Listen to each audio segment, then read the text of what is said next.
7 मई 2025 को रात 1:50 पे इंडियन आर्मी ने एक फोटो ट्वीट की जिसमें ऑपरेशन सिंदूर लिखा था और कैप्शन में जस्टिस इज सर्व्ड। इसमें उन्होंने बताया कि 22 अप्रैल को हुए पहलगाम अटैक के जवाब में किए गए ऑपरेशन सिंदूर के तहत इंडियन आर्म्ड फोर्सेज ने पाकिस्तान में बेस्ड टेररिस्ट इंफ्रास्ट्रक्चर को टारगेट किया है, जिसमें 9 टेररिस्ट बेसिस पर स्ट्राइक की गई थी। इसके बाद फिर पाकिस्तान आर्मी एलओसी में फायरिंग करती है, जिसमें 15+ इनोसेंट सिविलियंस मारे जाते हैं। इसके बाद से ही बॉर्डर पर टेंशन बढ़ी हुई थी और फुल स्केल वॉर के आसार नजर आ रहे थे। इंडियन मीडिया की माने तो इंडिया ऑलरेडी लाहौर और कराची पर कब्जा कर चुका था, लेकिन फिलहाल ऐसा कुछ नहीं है।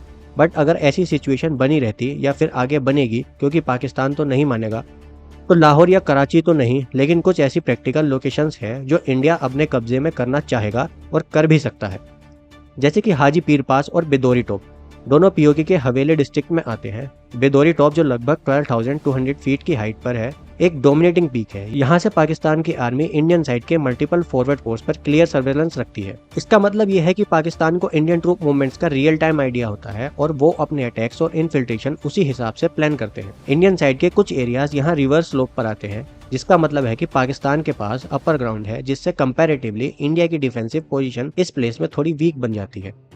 यहीं से पाकिस्तान एलओसी के नीचे इन्फिल्ट्रेशन रूट्स को कंट्रोल करता है, जैसे कि फरवाद कहूता। अगर इंडिया बिदोरी टॉप कैप्चर करता है तो ये पूरा रीजन हमारे सर्वेलेंस में आ जाएगा। इससे नॉट ओनली इन्फिल्ट्रेशन कम होगा, बल्कि पाकिस्तान की सप्लाई लाइंस और ऑब्जर्वेशन पोस्ट भी वल्नरेबल हो जाएंगी। और हाजी पीर रीजन इंडिया के पुंछ और उरी सेक्टर के बीच का सबसे डायरेक्ट और नेचुरल रूट है। अगर इंडिया के पास ये कॉरिडोर है तो मूवमेंट ईजी हो जाता है और हाजी पीर पास के थ्रू इंडिया डायरेक्टली पुंछ से उरी तक कनेक्ट हो सकता है, जो आज 250+ किलोमीटर का एक लंबा रूट है due to LOC barrier. 1965 war में इंडिया ने यह हाजी पीर एरिया जीत भी लिया था, पर ताशकेंट एग्रीमेंट के अंडर वापस दे दिया गया और ये एक स्ट्रेटेजिक गलती साबित हुई। अभी जैसे बैटलफील्ड डायनेमिक बने थे, ऐसे में ये लोकेशन रिक्लेम करना सिर्फ ऑफेंसिव एक्शन नहीं, एक स्मार्ट डिफेंसिव मूव भी है। अगर हाजी पीर पास और बिदोरी टॉप का कंट्रोल इंडिया के पास आता है तो हमारा सिक्योरिटी बफर एक्सपेंड हो जाएगा, इन्फिल्ट्रेशन रूट्स कम हो जाएंगे और टेक्टिकल विजिबिलिटी भी बढ़ेगी। तो अगली जो साइट है वो है पॉइंट 5353। ये पीक द्रास सेक्टर में लाइन ऑफ कंट्रोल के बहुत करीब मार्पोला रिज पर लोकेटेड है। ये रिज द्रास और मस्को वैली पर डायरेक्ट नजर रखती है। Point 5353 is the highest peak in the Dras sector और इससे नेशनल हाईवे 1 और पूरे सराउंडिंग रीजन पर कमांडिंग व्यू मिलता है, जो इस जगह को इमेंस स्ट्रेटेजिक इंपॉर्टेंस देता है। 1999 के कारगिल वॉर में इंडियन आर्मी ने टाइगर हिल, टोलोलिंग और पॉइंट 4875 जैसे इंपॉर्टेंट पीक्स वापस ले लिए थे, लेकिन पॉइंट 5353 को लेकर हमेशा से कंफ्यूजन रहा है। कई रिपोर्ट्स के मुताबिक ये चोटी पहले से ही पाकिस्तान के कब्जे में थी और वॉर के दौरान इसे वापस लेने का कोई मेजर अटेम्प्ट भी नहीं हुआ, लेकिन इसकी इंपॉर्टेंस समझना जरूरी है। पॉइंट 5353 से नेशनल हाईवे 1 जो श्रीनगर से लेह जाता है, उस पर डायरेक्ट ऑब्जर्वेशन और फायर कंट्रोल मिलता है। आज भी ये पीक पाकिस्तान के कब्जे में है और वहां से वो NH1 पर डायरेक्ट नजर रखता है, जो भारत की सप्लाई लाइंस के लिए एक सीरियस थ्रेट है। अगर इंडिया इस पॉइंट पर कब्जा करता है तो न सिर्फ टेक्टिकल एडवांटेज मिलेगा, बल्कि सर्वेलेंस भी स्ट्रॉन्ग होगा। तो पॉइंट 5353 सिर्फ एक चोटी नहीं है, ये एक बैटलफील्ड कमांड सेंटर है। यहाँ से न सिर्फ द्रास और मस्को घाटियों पर डायरेक्ट नजर रखी जा सकती है, बल्कि NH1 जैसे लाइफलाइन पर भी कंट्रोल मिलता है, जो इंडिया के ट्रूप मूवमेंट्स और सप्लाईज का बैकबोन है।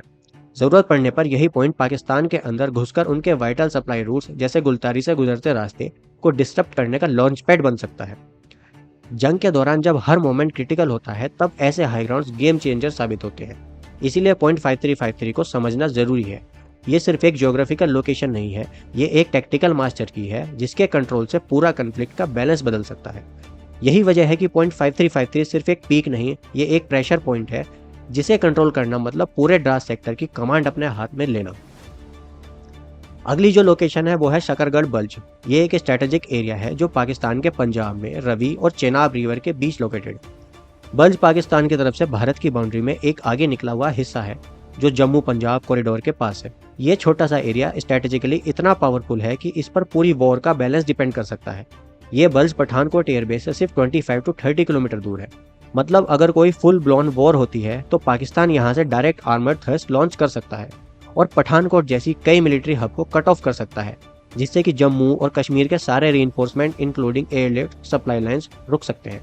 अगर इंडिया वॉर या हाई कॉन्फ्लिक्ट सिनेरियो में इस बल्ज को कैप्चर करता है तो इससे पठानकोट एयरबेस को एक बफर जोन मिलेगा, जिससे इस एयरबेस को डिफेंड करना आसान हो जाएगा। और मोर इम्पोर्टेंटली ऐसा करने से हम सिर्फ एक एरिया नहीं ले रहे होते, हम उनका सबसे क्रूशियल लॉन्च पैड तोड़ रहे होते हैं।